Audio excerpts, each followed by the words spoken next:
కావలి పట్టణంలో కార్మిక సంఘాలు, వామపక్ష పార్టీలు గురువారం ఉధృతంగా సార్వత్రిక సమ్మె చేపట్టారు. పట్టణంలో పెద్ద సంఖ్యలో పాల్గొన్న కార్మికులు, వామపక్ష పార్టీల నేతలు, కార్యకర్తలు బ్రిడ్జ్ సెంటర్ నుంచి బీపీఎస్ సెంటర్ వరకు, అక్కడి నుంచి ఆర్టీసీ కూడలి వరకు భారీ ర్యాలీ నిర్వహించారు. కేంద్ర, రాష్ట్ర ప్రభుత్వాలకు వ్యతిరేకంగా నినాదాలు చేశారు. ఈ సందర్భంగా వామపక్ష పార్టీల నేతలు, అనుబంధ సంఘాల నేతలు దామ అంకయ్య, కె భాస్కర్, టి మాల్యాద్రి, రెహానా బేగం, లక్ష్మీరెడ్డి, మల్లి అంకయ్యలు మీడియాతో మాట్లాడారు. ఏడాదికి 2 కోట్ల ఉద్యోగాలు కల్పిస్తానని, విదేశీ బ్యాంకుల్లో నల్లధనం వెలికి తీయించి ఒక్కొక్కరి ఖాతాల్లో 15 లక్షలు జమ చేస్తానని మోడీ అధికారంలోకి వచ్చారన్నారు. ఇప్పుడు అన్ని ప్రభుత్వ రంగ సంస్థలను కార్పొరేట్ సంస్థలకు దారాదత్తం చేస్తున్నట్లు విమర్శించారు. కార్మికుల హక్కుల కోసం ఎన్నో పోరాటాలు చేసి తెచ్చుకున్న చట్టాలను రద్దు చేసి ఎందుకు పనికిరాని 4 లేబర్ కోడ్లను ఏర్పాటు చేస్తున్నట్లు ఆగ్రహం వ్యక్తం చేశారు. పెట్టుబడిదారులకు బానిసలుగా కార్మికులు పనిచేసేలా మోడీ చట్టాలను అమలు చేస్తున్నట్లు ఆగ్రహం వ్యక్తం చేశారు. కార్మిక వ్యతిరేక విధానాలను అవలంబిస్తున్న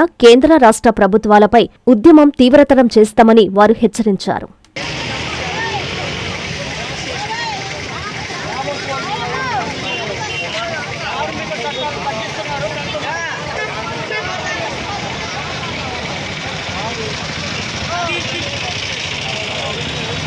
కేంద్ర ప్రభుత్వం అనుసరిస్తున్నటువంటి తప్పుడు విధానాలను రాష్ట్ర ప్రభుత్వం కూడా మక్కిగా అమలు చేస్తుంది. ఉదాహరణకు దేశవ్యాప్తంగా అనేక రాష్ట్రాల్లో ప్రతిపక్షం ఉన్నప్పటికీ మన రాష్ట్రంలో అందరూ ఏకమైపోయినారు. అధికారంలో అందరూ ఇలాంటి దుర్భరమైన పరిస్థితుల్లో అందరూ కలిసి కార్మికులను, ప్రజలను నానా ఇబ్బందులు పెడుతున్నారు. నరేంద్ర మోడీ గారు అధికారంలోకి రాకముందు ప్రతి సంవత్సరం 2 కోట్ల ఉద్యోగాలు ఇప్పిస్తామని చెప్పని విదేశీ బ్యాంకుల్లో ఉన్నటువంటి 76,000 కోట్ల రూపాయలు తెచ్చి ఒక్కొక్కరి పేరుతో 15 లక్షల రూపాయలు వేస్తామని చెప్పి అధికారంలోకి రావడం జరిగింది. అధికారంలోకి వచ్చిన తర్వాత కార్పొరేట్ రంగాలకి ప్రభుత్వ రంగ సంస్థలన్నింటినీ కట్టబెడుతున్నాడే తప్ప ఏ విధమైనటువంటి పేర్లు ప్రజలకు కానివ్వండి, రైతులకు కానివ్వండి, కార్మికులకు కానీ చేయడం లేదు. అనేక పోరాటాల ఫలితంగా కార్మికులు సాధించుకున్న అన్ని హక్కులను కాలరాస్తూ 4 లేబర్ కోడ్లను తీసుకొచ్చారు. ఉదాహరణకు ఏమిటంటే శాశ్వత స్వభావం కలిగినటువంటి సంస్థల్లో శాశ్వత స్వభావం కలిగి ఉద్యోగులు ఉండాలి. ఉదాహరణకు ఆర్టీసీ కానివ్వండి, అలాగే మన మున్సిపాలిటీ లాంటి సంస్థల్లో. కానీ అక్కడ కూడా అవుట్ సోర్సింగ్ తీసుకొచ్చి వ్యవస్థను నిర్వీర్యం చేస్తున్నాడు. అలాగే ఇప్పుడు 18 పని గంటలు పెంచడం జరిగింది. అలాగే ఫిక్స్డ్ టర్మ్ ఎంప్లాయీస్ తీసుకోవడం జరిగింది. ఒక పనికి పరిమితి కాలం ఉంటుంది, ఆ కాలం దాకా చేయాలని చెప్పని ఇవన్నీ కూడా కార్మికుల మీద దాడి చేసే విధానం. దీనికి వ్యతిరేకంగా కేంద్రంలోని 10 కేంద్ర కార్మిక సంఘాలు ఈ నిరసన కార్యక్రమాలని, ఈ సమ్మెను చేయడం జరుగుతోంది. ఈ సమ్మెకి రైతు సంఘాలు, వ్యవసాయ కార్మిక సంఘాలన్నీ కూడా మద్దతు ఇస్తున్నాయి. ఈ పరిస్థితుల్లో ఇప్పటికైనా కేంద్ర, రాష్ట్ర ప్రభుత్వాలు దిగి వచ్చి ఈ న్యాయసమ్మతమైన కోరికలు నెరవేర్తాలని చెప్పి తెలియజేస్తున్నారు. 4 లేబర్ కోడ్లు రద్దు చేయాలా, అదే రకంగా కార్మిక వ్యతిరేక చట్టాలని వెనక్కి తీసుకోవాలా, ఉపాధి హామీ పాత చట్టాన్ని లేకుండా చేసి కొత్త చట్టం చేసుకొచ్చారు. పాత చట్టం ఉండాల్సిన అవసరం ఉంది.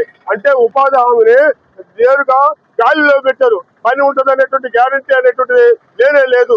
అదే రకంగా వచ్చేసరికి పాత చట్టం MNREGA మహాత్మా గాంధీ గ్రామీణ ఉపాధి హామీ చట్టం ఉండాల్సిన అవసరం ఉంది.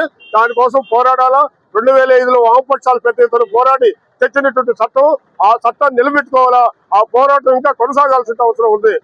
మూడోది విషయం వచ్చేసరికి ఈ యొక్క బలవంతంగా భూములు మన ఏరియాలో ఆనిముడిగా, చెన్నాయిపాలెం, రుద్రకోట, అదే రకంగా గుమ్మిడి బందల తదితర గ్రామాల్లో బలవంతంగా భయంకరంగా కొట్టి భూములు ఈ రోజు పోలీసులు పెట్టి ఈ రోజు ప్రభుత్వం భూములు తీసేసుకుంటుంది. ఆఖరికి చెరువులో నీళ్లు కూడా వాళ్ళు తీసేసుకుంటున్నారు. అటువంటి దుర్మార్గమైనటువంటి విధానాలకు వ్యతిరేకంగా, బలవంతం భూసేకరణకు వ్యతిరేకంగా, అదే రైతులు పండించే పంటలకు గిట్టుబాటు రేటు కోసం, వ్యవసాయ కార్మికుల హక్కులైనటువంటి ఉపాధి హామీని నిలబెట్టుకునే దానికి 50 కోట్లు రద్దు చేయాలని చెప్పి చేసేదానికి, కార్మిక హక్కుల్ని కాపాడుకునే దానికి, సమ్మె హక్కుని కాపాడుకునే దానికి జరిగేటువంటి పోరాటంలో ప్రజలందరూ కూడా పాల్గొనాలా. ఈ రోజు వచ్చింది చాలా తక్కువ మంది, ఇంకా ఎక్కువ మంది వచ్చి ఎక్కువ మందిని కదిలిచ్చి చేయాల్సిన అవసరం ఉంది. ఈ పోరాటాన్ని మరింత ముందుకు తీసుకుపోవాలని వ్యవసాయ కార్మిక సంఘం గాను, రైతు సంఘం గాను, CIT గాను మేము తెలియజేస్తున్నాం. కార్మిక సోదరులారా, ఈ రోజు దేశవ్యాప్తంగా కేంద్ర ప్రభుత్వం తీసుకొచ్చినటువంటి 4 లేబర్ కోడ్లను రద్దు చేయాలని చెప్పేసి సుమారు 50 కోట్ల మంది ఈ రోజు సార్వత్రిక సమ్మె చేస్తా ఉన్నారు. ఈ సమ్మెలో సాధారణ కార్మికుల దగ్గర నుంచి కేంద్ర ప్రభుత్వ సంస్థలో పనిచేస్తున్నటువంటి కార్మికుల వరకు కూడా పాల్గొంటున్నారు. ఇది ఈ దేశంలోనే అత్యంత చారిత్రాత్మకమైనటువంటి సమ్మె. ఎందుకనంటే ఒకనాడు 8 గంటల పని విధానం కోసం కనీస వేతనం కోసం, ప్రైవేటీకరణకు వ్యతిరేకం కోసం ఉన్నటువంటి చట్టాలన్నింటినీ కూడా రద్దు చేసి దాని స్థానంలో 4 లేబర్ కోడ్లను తీసుకొచ్చింది.